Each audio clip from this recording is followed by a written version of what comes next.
इस वक्त चुनाव में हनुमान चालीसा फुल वॉल्यूम पर चल रही है। भारतीय जनता पार्टी के बड़े बड़े नेता गले में रामनामी डालकर हनुमान चालीसा का लगातार पाठ कर रहे हैं। शाम करीब 6 बजे से पाठ शुरू हुआ है जो चलता रहेगा। 7 दिन बचे हैं। बीजेपी के वॉर रूम में चर्चा चल रही है कि अगले 7 दिनों तक ऐसे ही हनुमान चालीसा का पाठ पढ़ लिया तो मुख्यमंत्री की कुर्सी जरूर मिल जाएगी। हनुमान चालीसा का वॉल्यूम जितना अप हो रहा है, कांग्रेस की सीटें उतनी कम हो रही हैं, ऐसा बीजेपी के लोग मान रहे हैं। कांग्रेस के नेता क्या कर रहे हैं? ऐसा डर हो गया है, कांग्रेस के नेता मंदिर मंदिर जा रहे हैं। ओवैसी क्या कर रहे हैं? ओवैसी गिन गिन करके 3-4 जगहों पर जा रहे हैं। तो चॉइस क्लियर है, बजरंगी या फिर भाईजान। अयोध्या में जय श्री राम,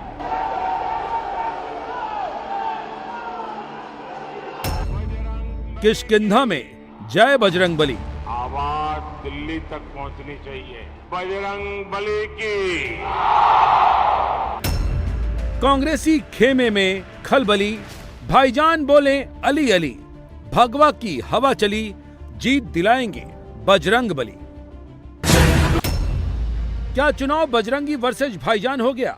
क्या कर्नाटक में हिंदू वोट एकजुट हो गया? क्या बजरंगी दांव ने कांग्रेस को बैकफुट पर ला दिया? ये कयास क्यों लग रहे हैं? ये सवाल क्यों उठ रहे हैं? क्योंकि बीजेपी का आखिरी चुनावी मटेरियल वायरल हो रहा है। कर्नाटक में बड़ा खेल हो गया है।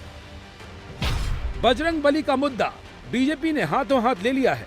बीजेपी का हर दिन एक ही नारा है, कांग्रेस की हिंदू विरोधी विचारधारा है।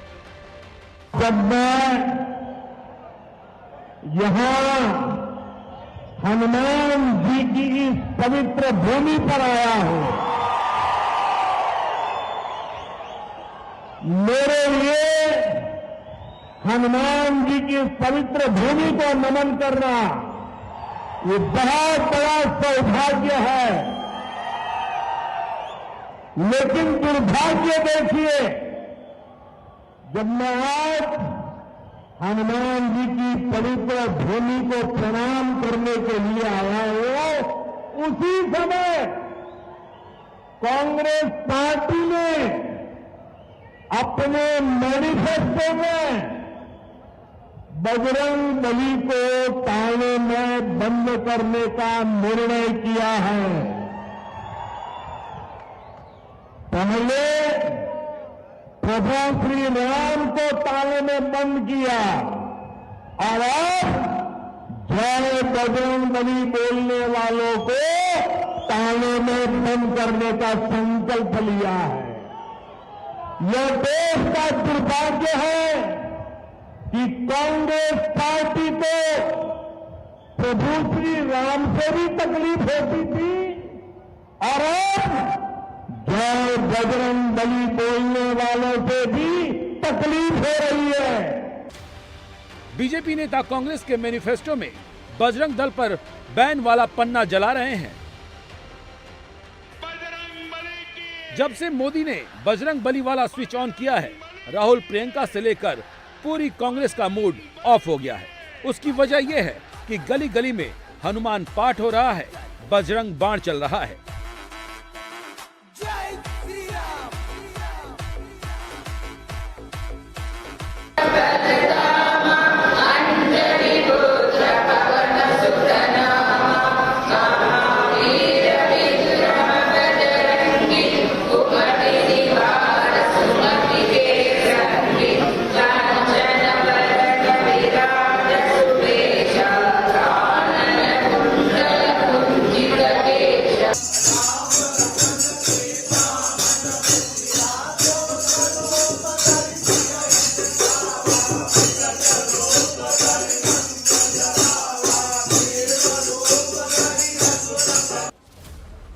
मोदी के बजरंग दांव से कांग्रेस को हवा पलटती दिख रही है। अब हार का डर सता रहा है। नतीजा यह है कि पूरा कांग्रेसी कुनबा मंदिर मंदिर जा रहा है। कांग्रेस महासचिव प्रियंका गांधी कोप्पल में प्रचार करने गई थी, लेकिन पहले कनकगिरी मंदिर गईं, दर्शन किया। प्रियंका जब दर्शन कर रही थी, तब जेहन में मोदी का बजरंगबली की जय वाला नारा गूंज रहा था। इसीलिए जब जनता के पास आई तो गीता का ज्ञान सुनाया, अर्जुन का वृत्तांत सुनाया।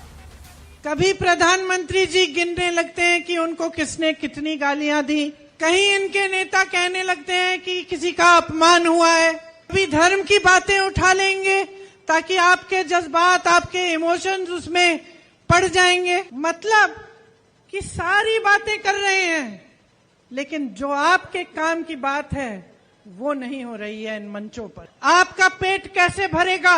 आपको याद है महाभारत में जब अर्जुन को तीर मारनी थी तो वो सिर्फ मछली की आंख देखता था, उसको और कुछ नहीं दिखता था। सीधे निशाना मारता था, सीधे ऊपर देखते थे और उस निशाने से उनका ध्यान बिल्कुल नहीं हटता था। तो मेरी बहनों और मेरे भाइयों, कर्नाटका के अर्जुन बन जाओ, अपना ध्यान अपने भविष्य पे रखो, इधर उधर ना भटके। प्रियंका ऐसा क्यों कह रही हैं? दरअसल अंदेशा लग रहा है कहीं हवा तो नहीं बदल रही। बात सिर्फ प्रियंका तक नहीं है। डीके शिव कुमार को ले लीजिए, कांग्रेस के चीफ मिनिस्टर पद के दावेदार हैं, हनुमान जी के सामने शरणागत है। बजरंग दल पर बैन का ऐलान हुआ तब तक तो ठीक थे, लेकिन जैसे ही मोदी ने बजरंग बली का सहारा लिया और पूरी कांग्रेस बजरंग बली के चरण पर लेट गई। ये बीजेपी के बजरंग बली वाले दांव का ही डर है कि बजरंग दल को बैन करने वाले कह रहे हैं हम सरकार में आएंगे तो राज्य भर में हनुमान मंदिर बनाएंगे। ಬಿಜೆಪಿ ಸ್ನೇಹಿತರು ಇನ್ಕ್ಲೂಡಿಂಗ್ ಪ್ರಧಾನಮಂತ್ರಿಗಳು ದೇವರ ಹೆಸರನ್ನ ರಾಜಕೀಯವಾಗಿ ಉಪಯೋಗಿಸಲಿಕ್ಕೆ ಪ್ರಯತ್ನ ಮಾಡ್ತಾ ಇದ್ದಾರೆ. ಅವರು ಭಾವನೆಯಲ್ಲಿ ತೆಗೆದುಕೊಂಡು ಹೋಗ್ಲಿಕ್ಕೆ ನಾವು ಅದನ್ನ ಎಲ್ಲ ಸಮಾಜದ ಎಲ್ಲ ಧರ್ಮದವರು ಕೂಡ ಆಂಜನೇಯನ ನಂಬಿಕೊಂಡಿದ್ದಾರೆ. ಸೊ ನಾವು ದೇವರು ಆಂಜನೇಯ ಅವರವರ ಭಕ್ತಿ ಅವರವರ ಭಾವ ಎಲ್ಲರ ವಿಚಾರ. ಈ ಮೈಸೂರಿಂದ ಇಲ್ಲಿ ಬೆಂಗಳೂರಿಂದ ಮೈಸೂರು ಬರ್ತೀರಿ, ಒಂದು 25 ಕಡೆ ಆಂಜನೇಯನ ದೇವಸ್ಥಾನ ಇದೆ. ಕೆಂಗಲ್ ಹನುಮಂತೇವರು ಕಟ್ಟಿದ್ರು. ಯಾವ್ದಾದ್ರು ಒಂದೇನಾದ್ರು ಬಿಜೆಪಿಯವ್ರು ಕಟ್ಟಿದಾರ? ಒಂದು ದೇವಸ್ಥಾನನ ಬಿಜೆಪಿಯವ್ರು ಕಟ್ಟಿದಾರ? ಒಂದು ದೇವಸ್ಥಾನ ಸುಮ್ಮನೆ ಅದನ್ನ ಎನ್ಕ್ಯಾಶ್ ಮಾಡ್ಕೊಳ್ಳಿಕ್ಕೆ ಪ್ರಯತ್ನ ಮಾಡ್ತದೆ. ಯಾರು ಕೇಳೋದಿಲ್ಲ. ಈ ಯಾವುದು ಜನಕ್ಕೆ ದಾರಿ ತಪ್ಪಿಸಲಿಕ್ಕೆ ಏನು ಪ್ರಯತ್ನ ಮಾಡ್ತಾ ಇದ್ದಾರೆ ಅದು ಏನಾಗುವುದಿಲ್ಲ.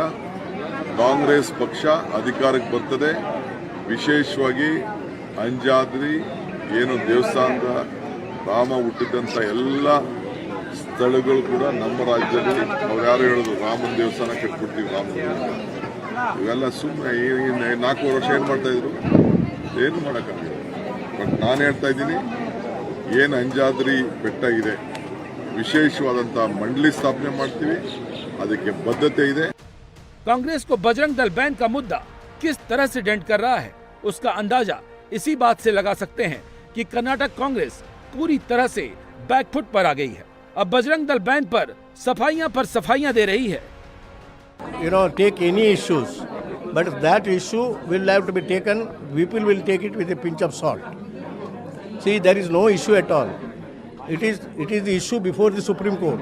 They observe that anyone who violate the rule of law, go against the Constitution of India, who through hate crime they punish other people and harass people, suo motu case will have to be filed.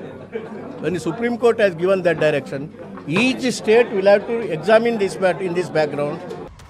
लेकिन तीर तो निकल चुका है जिसे मोदी ने लपक लिया है और ये तीर कांग्रेस को ज्यादा चुभ रहा है। और अगर कर्नाटक के नतीजे पक्ष में नहीं आए तो ये तीर और ज्यादा कांग्रेस को चुभेगा, क्योंकि कर्नाटक का सीधा सीधा गणित यह है कि 224 सीट में से 190 सीट पर हार जीत का फैसला हिंदू वोटर करता है और 34 सीट पर मुसलमान। अब ऐसे में अगर बजरंग बली वाला फैक्टर काम कर गया तो कांग्रेस का सपना धरा का धरा रह जाएगा, क्योंकि मैनिफेस्टो से पहले सर्वे के नतीजे कांग्रेस को जो कॉन्फिडेंस दे रहे थे उसके बाद के सर्वे कांग्रेस को डराने लगे हैं। सी वोटर सर्वे में 224 सीटों में से बीजेपी को 74 से 86 सीट दे रहा था, और जबकि कांग्रेस को 107 से 119, जेडीएस को 23 से 35 सीटें, अन्य को 5 सीटें दे रहा था। जबकि हाल ही में कन्वर्जेंट इंस्टीट्यूट की तरफ से किए गए सर्वे में बीजेपी को 105 और कांग्रेस को 87 सीट मिलती दिख रही है, जबकि 32 सीट अन्य को मिलती दिख रही है। पूरा खेल पलटता दिख रहा है, जिसकी वजह एक है मोदी का बजरंग बली वाला दांव।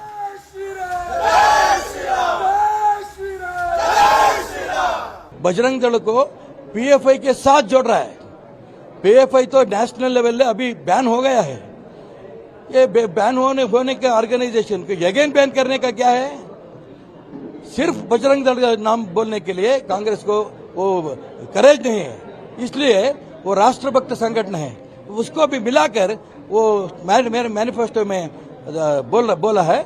इसलिए कर्नाटक लोग कांग्रेस को तिरस्कार करें। जैसे ही कर्नाटक में पीएम नरेंद्र मोदी ने बजरंगबली की जय के नारे लगाए, कांग्रेस को ये समझ में आ गया कि मैनिफेस्टो में बजरंग दल पर बैन का प्रस्ताव उन्हें सियासी तौर पर बहुत नुकसान पहुंचा सकता है। अब प्रियंका गांधी मंदिर जा रही हैं और केपीसीसी के अध्यक्ष डीके शिवकुमार हनुमान जी के मंदिर में मत्था टेकने के साथ साथ ये भी कह रहे हैं कि अब राज्य के हर जिले में हनुमान मंदिर बनाया जाएगा।